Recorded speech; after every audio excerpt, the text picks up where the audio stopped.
오늘 제목은 구 위에 누우신 하늘의 왕이라는 제목으로 함께 말씀을 나누도록 하겠습니다. 오늘 말씀을 먼저 살펴보시면 2장 1절 말씀을 다시 한번 읽도록 하겠습니다. 2장 1절입니다. 시작. 그 무렵 아우구스투스 황제가 칙령을 내려 전 로마 통치 지역은 호적 등록을 하게 됐습니다. 오늘 누가는 예수님이 태어나실 때 아우구스투스 황제가 이제 호적을 등록하라고 했다라는 역사적인 사실로 먼저 이야기를 시작하고 있습니다. 누가복음은 자세히 살펴보시면 실제 우리가 살아가고 있는 세계 역사와 하나님의 말씀을 연결시켜서 이 말씀이 허구가 아니라는 것을 우리에게 알려주고 있습니다. 특별히 로마의 역사와 예수님의 태어나심을 연결하는 부분은 이 광활한 로마 제국과 예수님의 오심을 이제 비교하면서 얼마나 예수님의 오심이 초라하지만 그것을 통해서 우리에게 주는 의미가 있다는 것을 알게 하기 위해서입니다. 특별히 예수님이 오셨던 시대는 로마 제국의 초대 황제가 된 아우구스투스가 다스리던 때였습니다. 그는 강력한 힘을 가지고 로마 제국을 단단하게 다른 나라들로부터 지켰고 그 나라의 평화를 이뤄준 위대한 황제였습니다. 그런데 그들이 평화를 누리고 있었는데 그 평화는 소수의 로마 시민들만 누릴 수 있는 평화였습니다. 나머지 사람들은 그 평화를 누릴 수 없었습니다. 오히려 제국의 그 깃발 아래 엄청난 수탈과 어려움을 당해야 했습니다. 엄청난 희생을 감당해야 했는 불의한 세상을 살아가야 했습니다. 주님은 바로 이런 시기 가운데 우리에게 평화의 왕으로 오셨다라고 지금 말씀해 주고 있습니다. 오늘 성경 본문도 아기 예수님의 탄생 소식을 천사로부터 목자들이 전해 듣는 것으로 오늘 우리에게 말씀하고 있습니다. 지난주 말씀도 보셨듯이 마리아가 천사 가브리엘을 통해서 기쁜 소식을 전해 듣게 됩니다. 마찬가지로 오늘 그 기쁜 소식을 천사를 통해서 목자들에게 선포되게 됩니다. 특별히 우리가 여기서 목자라는 이들을 한번 잘 생각해 보길 원합니다. 우리가 성경에서 많은 목자들이 등장하는데 목자의 이미지가 우리들이 보았을 때 굉장히 좋아 보입니다. 선해 보입니다. 그런데 실제 신약 시대의 목자들은 그렇게 선하지도 많은 사람들로부터 칭찬을 받는 이들이 아니었습니다. 오히려 목자들은 몸을 팔아서 생계를 유지하던 창녀처럼 천한 사람이라고 그렇게 손가락질 당하던 이들이었습니다. 또 그들을 강도라고 많은 오해를 하기도 하였습니다. 이처럼 이들이 왜 이렇게 천한 삶을 살게 되었는지, 많은 사람들로부터 모욕을 받게 되었는지 한번 잘 살펴보도록 하겠습니다. 우리가 생각했을 때 이들은 양을 칩니다. 양을 치기 때문에 한 곳에 정착할 수 없습니다. 그리고 항상 떠돌아다녀야 했습니다. 그렇기 때문에 이들이 안식일을 지키려면 양을 내버려 두고 회당에 가야 됩니다. 그리고 그 회당에서 안식일을 지켜야 되죠. 그런데 이들은 양을 내버려 둘 수가 없었습니다. 양을 쳐야 됐기 때문에 안식일 날 회당에 가지 않고 양 곁에 머물렀습니다. 그러다 보니 안식일법을 어기는 자들이 되는 것이죠. 그래서 율법학자들과 바리새인들에게 그들이 이제 보았을 때 이들은 안식일을 어긴 죄인들이라고 취급을 받게 된 것입니다. 그리고 더럽고 냄새나는 양들과 함께 있기 때문에 누구도 그들 가까이 가지 않으려고 했습니다. 그러니 이들은 사회적으로 천대를 받고 불결하다고 따돌림을 받는 이들이었습니다. 가진 것 없고 배운 것 없이 인생의 별다른 희망을 갖지 못하는 삶을 살고 있던 이들이 바로 이 목자들이었다라는 것을 우리가 잘 기억하길 원합니다. 그래서 여기서 나오는 목자들은 오늘 우리의 세상 가운데 가진 것 없고 힘 없고 세상 가운데 소망 없이 살아가는 사람들을 대표하는 한 직업이라고 생각하시면 되겠습니다. 이들이 세상이 바뀌기 전에는 이 세상에 그 어떠한 희망도 발견할 수 없는 삶을 살아가고 있던 이들이었습니다. 그런데 하나님께서는 천사를 보내셔서 이들에게 구주가 나셨다는 기쁜 소식을 전하고 있는 것입니다. 천사가 나타난 대상은 바로 이 목자들, 가장 가난하고 낮고 연약한 이들에게 찾아오셨다라는 것을 잘 기억하기를 원합니다. 이 땅에서 멸시당하고 위로받지 못하는 사람들에게 하나님께서 그 천사를 보내셔서 기쁜 소식을 전해주시고 하늘의 위로를 더해주고 있는 것입니다. 우리가 이 땅 가운데 위로를 받지 못한다고 해서 속상해할 필요가 없습니다. 하나님께서 다 아시고 하나님께서 위로를 베풀어 주신다는 것을 우리가 잘 기억해야 됩니다. 하나님께서는 우리가 안락하게 이 땅 가운데 살아가고 풍요로움 속에 우리가 하나님을 잊어버리고 살아가는 것을 원하지 않습니다.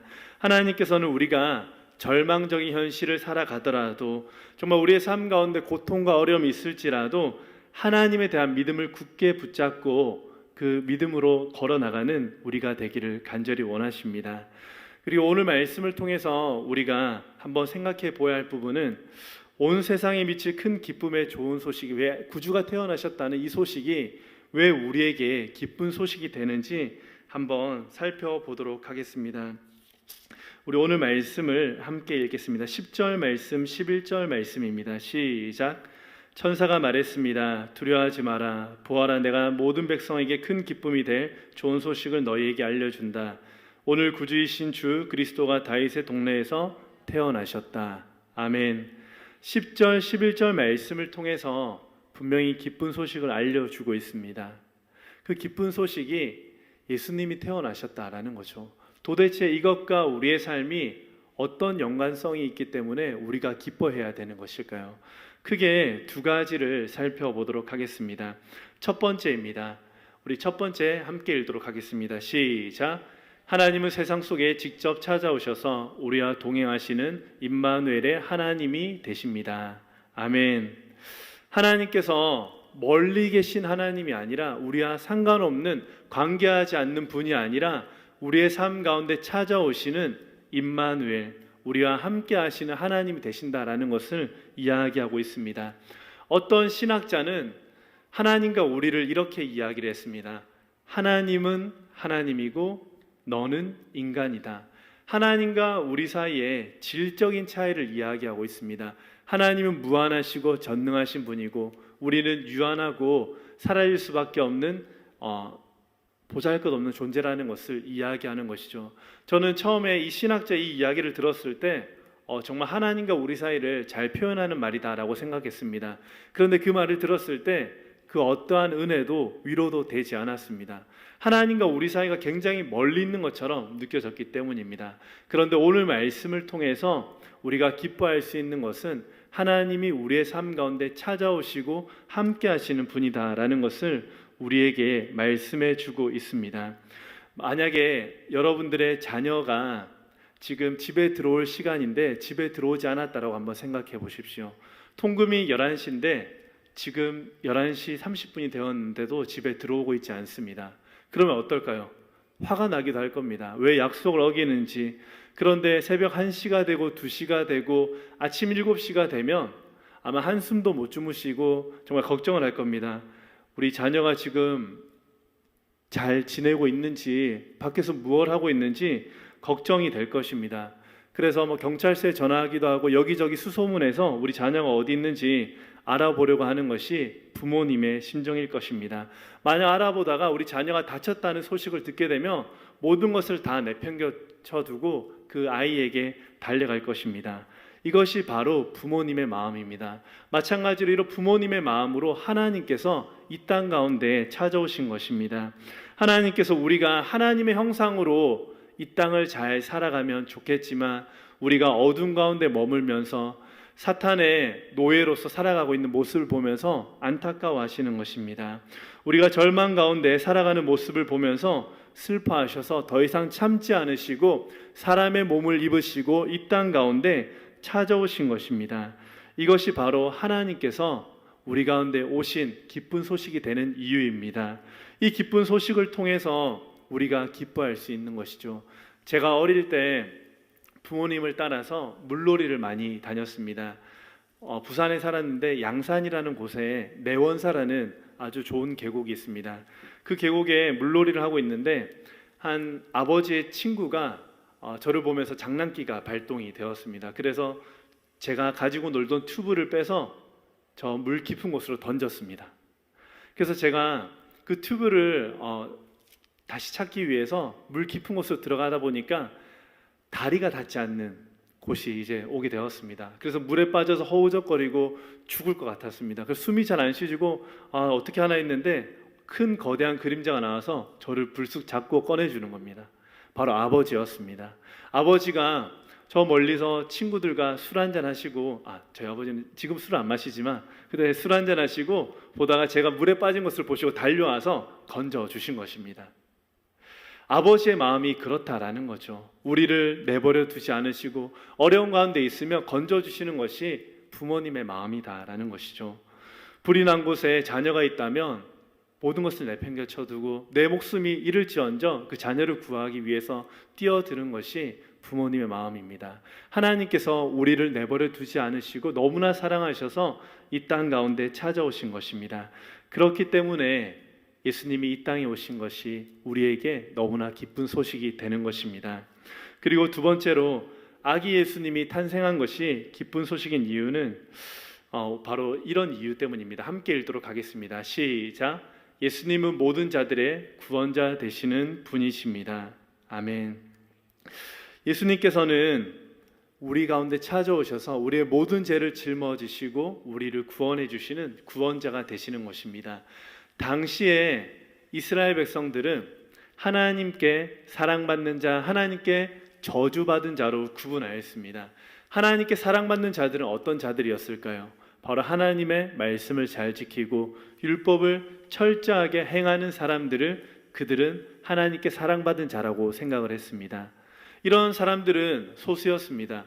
바리새인들, 또 율법학자들, 서기관들, 많은 리더들이 이런 하나님의 말씀을 잘 지킬 수 있는 자들이었습니다. 반면에 하나님의 저주를 받은 자들은 이렇게 하나님 율법을 잘 지키지 못하는 자들입니다. 가난한 자들, 가부와 고아와 나그네들, 그 다음에 이방 사람들, 이들은 성전세를 낼 돈이 없을 정도로 가난한 이들이었습니다. 또한 병든 자들은 치료받지 못하기 때문에 죄인이라고 낙인을 찍었습니다. 무엇인가 잘못했기 때문에 하나님 앞에 저주받은 자라고 생각을 했던 것입니다.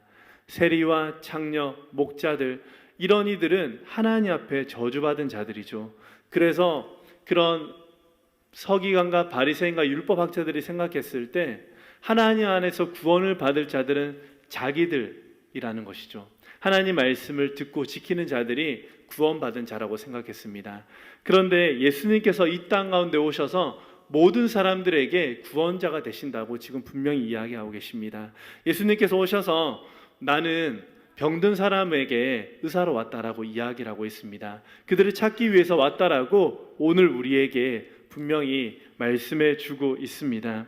하나님께서는 또 예수님을 통해서 마태복음 5장 45절 말씀에 이렇게 말씀하셨습니다. 그 말씀을 함께 읽도록 하겠습니다. 시작.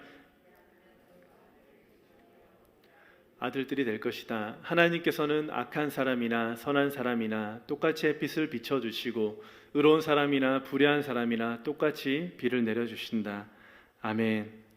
예수님의 가르침입니다. 산상수훈에 나온 말씀인데 모든 이들에게 동일하게 하나님께서 비를 내려주시고 햇빛을 비춰주시고 은혜를 베풀어 주신다라는 말씀을 오늘 우리에게 하고 있습니다. 마찬가지로 그 율법학자들과 서기관들과 바리새인들이 생각했던 것처럼 하나님은 그런 불공평한 그런 조건적인 사랑으로 우리 가운데 오지 않는다라는 것이죠. 무조건적인 사랑으로 우리에게 은혜를 베풀어 주시고 구원과 사랑을 흘려 보내주신다라는 것을 오늘 우리에게 말씀하고 있습니다. 예수님께서 이런 삶을 사셨고 이런 가르침을 많은 사람들에게 전하셨습니다. 그렇기 때문에 모든 사람들의 구원자 되시는 예수님이 오셨기 때문에 예수님의 태어나심이 우리에게 기쁨이 되는 것입니다. 저와 여러분들도 어떻게 하나님을 만나고 하나님 믿게 됐는지는 다 다르겠지만 하나님의 공평하신 은혜로 말미암아 이곳에 모였고 이곳에서 하나님을 예배할 수 있게 되는 놀라운 축복을 얻게 된 것입니다. 그렇기 때문에 우리가 예수님의 오심을 기뻐할 수 있습니다. 우리가 그런 주님을 항상 기억하며 감사할 수 있는 저 여러분들의 삶이 되기를 간절히 축복합니다. 아멘. 그리고 12절 말씀을 우리가 함께 한 목소리로 읽겠습니다. 시작. 너희가 천에 쌓여 구유에 누워있는 아기를 볼 것인데 그것이 너희에게 표적이 될 것이다. 아멘. 지금 12절 말씀에 너희가 천과 구유에 누워있는 아기를 볼 것이다 라고 말씀하고 있습니다. 그 2장 7절 말씀도 다시 한번 보도록 하겠습니다. 2장 7절 말씀 시작. 마리아는 첫 아들을 낳고는 아기를 천으로 싸서 구유에 눕혔습니다. 여간에는 그들이 들어갈 빈 방이 없었기 때문입니다. 아멘. 7절과 12절에 동일하게 나오는 단어가 있습니다. 천과 구유입니다. 이 천과 구유가 오늘 우리에게 또 무슨 상관이 있는지 또 한번 잘 생각해 보길 원합니다. 천이란 단어는 다른 성경 번역에서는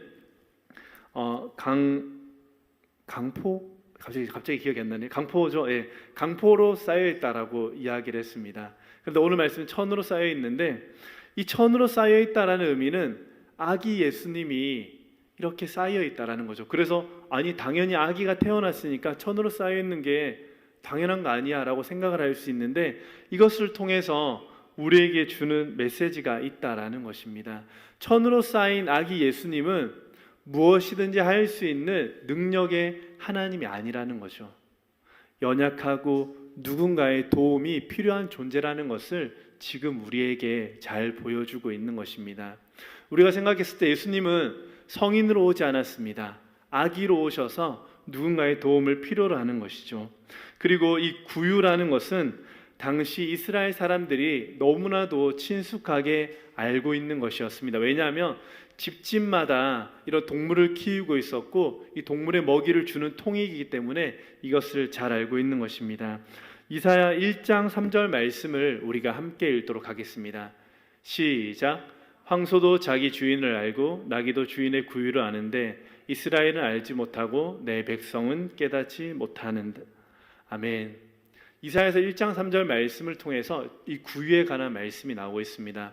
황소와 나귀도 자기의 주인을 알아보는데 이스라엘 백성들은 자기의 주인 하나님을 알아보지 못한다라는 것이죠. 이 구유를 써서 잘 이야기를 하고 있습니다.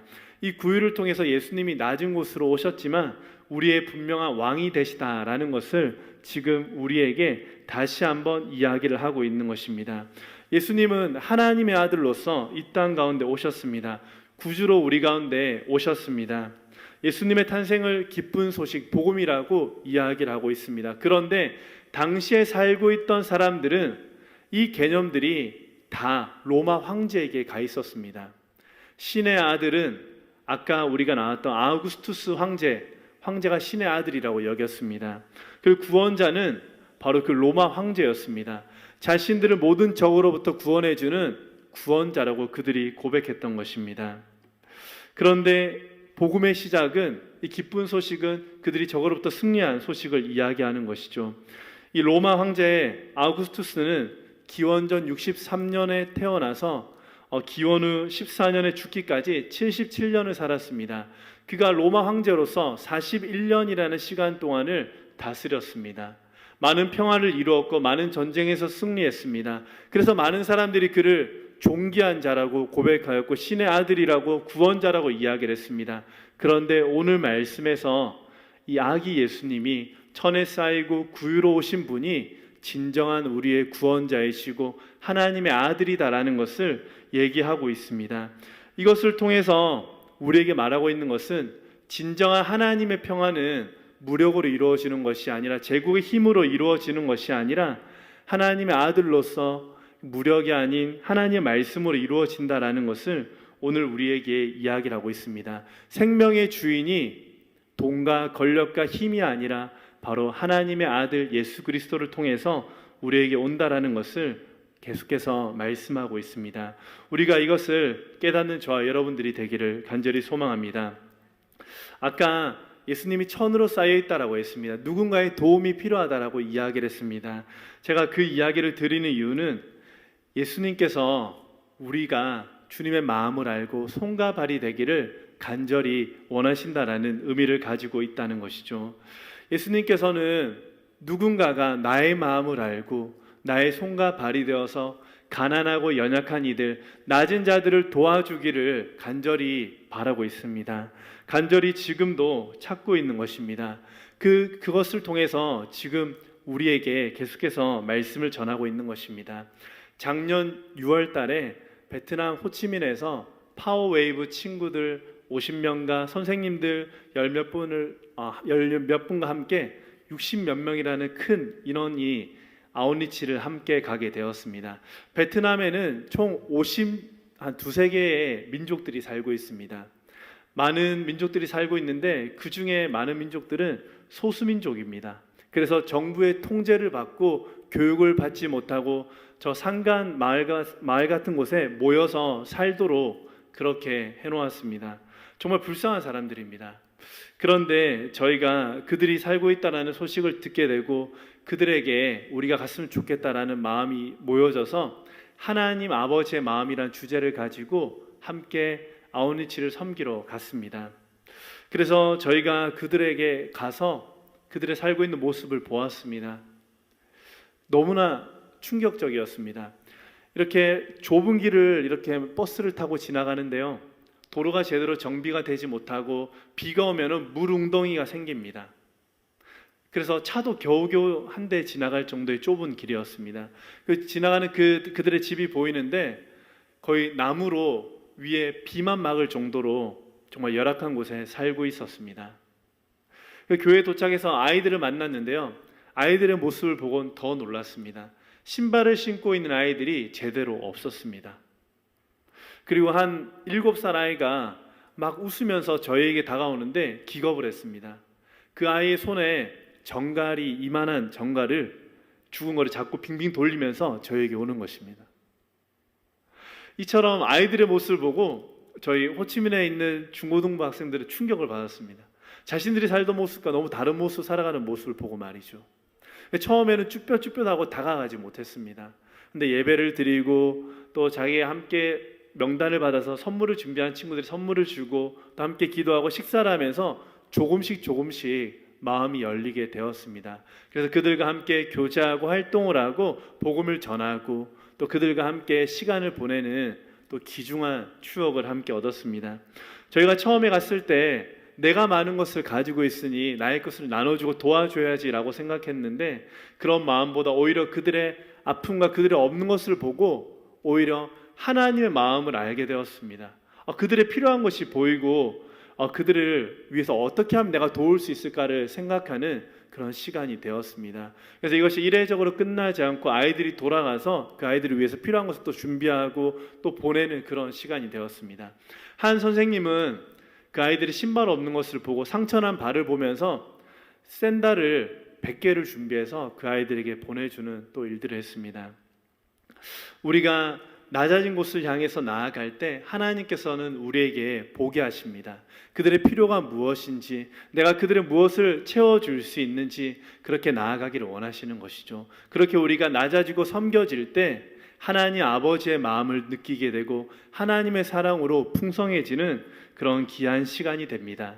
저와 여러분들이 하나님 아버지의 마음을 알기 원합니다. 주님의 손과 발이 되기를 간절히 원합니다. 그래서 더 낮은 곳으로 가난한 이들, 아파하는 이들, 눈물 흘리고 있는 이들 가운데 우리가 찾아가서 주님의 사랑과 주님의 마음을 흘려보낼 수 있는 저와 여러분들의 삶이 되기를 간절히 소망합니다. 오늘 말씀을 마무리하도록 하겠습니다. 예수님이 오신 것은 우리에게 기쁜 소식입니다. 우리의 하나님이 되시고 우리와 동행하시고 또 우리의 구원자가 되시기 때문입니다. 또 주님께서는 오늘 우리에게 말씀하십니다. 가난하고 연약한 이들을 위해서 나를 도와달라고, 나의 손과 발이 되어서 그들을 향해서 섬겨달라고 말씀하고 있습니다. 그 말씀에 반응하여서 주님의 기쁨이 되는, 주님에게 영광이 되는 저와 여러분들의 삶이 되기를 간절히 소망합니다. 이 시간 함께 기도하도록 하겠습니다. 하나님, 오늘 우리에게 주신 말씀을 우리가 함께 나눴습니다. 예수님의 오심이 우리에게 얼마나 큰 기쁨인지 다시 한번 말씀을 통해서 우리가 알게 되었습니다. 세상의 많은 사람들은 로마의 황제가 또 신의 아들이라고 또 많은 승리를 가져다 주고 많은 평화를 이루어졌기 때문에 그들을 고백하고 그들을 높이지만 그 당시에 살고 있던 사람들은 예수님이 우리의 구원자 되시고 우리의 평화의 왕으로 오셨다라는 것이 기쁜 소식이 되었습니다. 오늘 우리에게도 이 말씀이 기쁜 소식이 되게 하여 주시옵소서. 아무런 자격 없고 연약한 우리를 내버려 두지 않으시고 찾아오신 주님을 기억하며 주님의 은혜로 말미암아 구원받았음을 감사하며 주님의 뜻대로 나아가는 우리가 되게 하여 주시옵소서. 무엇보다도 우리에게 하나님 아버지의 마음을 부어주셔서 가난하고 연약한 이들을 돌아보며 내가 가진 물질을 나를 위해서 내 배를 배불리 불리는 데 쓰는 것이 아니라 그들에게 나눠줄 수 있는 주님의 손과 발이 되어서 그들을 섬겨줄 수 있는 하나님의 사람들이 되게 하여 주시옵소서. 예수님의 이름으로 간절히 기도합니다. 아멘.